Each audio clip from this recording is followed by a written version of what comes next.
Hi students, இந்த வீடியோவில் நம்ம 6th standard Tamil second term important questions தான் பார்க்க போகிறோம். First 2 mark. கல்வியின் சிறப்பாக நீங்கள் எதனை கருதுகிறீர்கள்? எதை நம்பி வாழக்கூடாது? நாம் யாருடன் நட்பு கொள்ள வேண்டும்? மயங்கொலி எழுத்துக்கள் யாவை?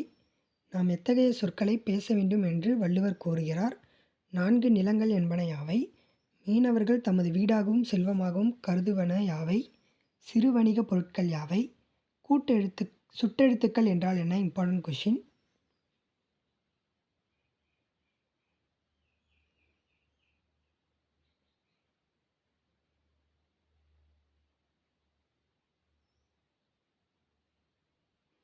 நெக்ஸ்ட், அகவினா புறவினா வேறுபாடு தருக.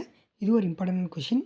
ந ஆகிய எழுத்துக்கள் பிறக்கும் முறையை எழுதுக. இம்பார்ட்டன்ட். இன எழுத்துக்கள் என்றால் என்ன? Important question. உழவர் ஏன் மாடுகளுக்கு நன்றி செலுத்துகின்றன? இதுவும் இம்பார்ட்டன்ட்.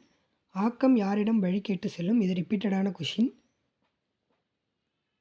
Next 4 mark question. காமராசரின் கல்வி பணிகள் குறித்து எழுதுக. இது வெரி இம்பார்ட்டன்ட் கொஷின். ஆசாரக்கோவை கூறும் 8 வித்துக்கள் யாவை? இது ரிப்பீட்டட் கொஷின். பழந்தமிழர் ஏற்றுமதி இறக்குமதி செய்ய பொருட்கள் யாவை? நீங்கள் படித்து என்னவாக விரும்புகிறீர்கள்? ஏன்? இதுவும் இம்பார்ட்டண்டான கொஷின். நெக்ஸ்ட், அடிமாறாமல் எழுதுக. மனப்பாட பாட்டு. மன்னனும் ஆசர கற்றோனும், இந்த பாடல் இம்பார்ட்டண்டான பாடல்.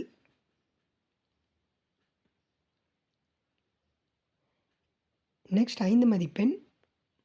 இதில் பொங்கல் திருநாள் கட்டுரை, இது இம்பார்ட்டண்டானது. உழைப்பே மூலதனம் என்னும் கதையை சுருக்கமாக எழுதுக. இதுவும் இதில் நான் பிறந்த நாள் பரிசு அனுப்பிய மாமாவுக்கு நன்றி தெரிவித்து கடிதம் எழுதுக. காமராசர் பற்றி எழுதுக. இதில் நான் ஸ்டார் போட்டுக்கிறதுலாம் முக்கியமான கொஷின்ஸ். இதை படித்தாலே போதும். தேங்க்யூ.